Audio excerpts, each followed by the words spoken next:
Welcome to the Banker Lamp. Please enjoy the video. In this video, I will show how to make a website in Adobe XD. First, launch Adobe XD and choose a web artboard preset, like the popular Web 1920 pixels wide. This gives you a perfect canvas to begin.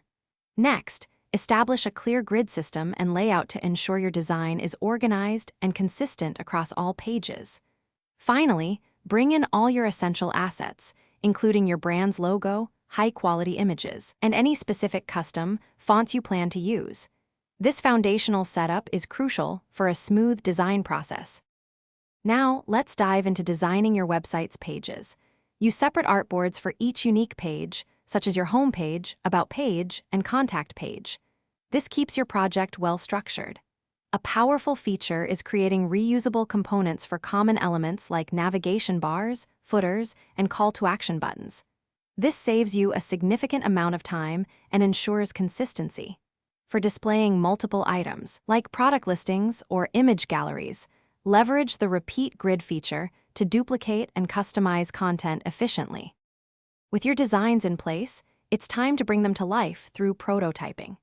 Connect your artboards to simulate how users will navigate through your website, linking buttons and menus to their respective pages.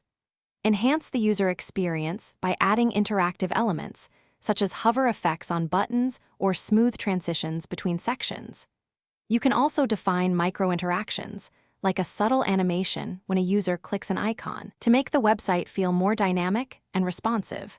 This step truly makes your design feel real. Finally, it's time to share and export your amazing website design. Generate a shareable link to your prototype, allowing stakeholders to review and provide feedback directly within Adobe XD. This collaborative approach is invaluable.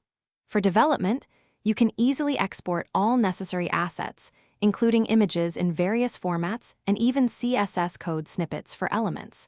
And when you're ready to showcase your work, use the full-screen presentation mode to give a realistic and immersive preview of your completed website. You've done it. Thanks for watching. If this was helpful, leave a like and consider subscribing. See you next time.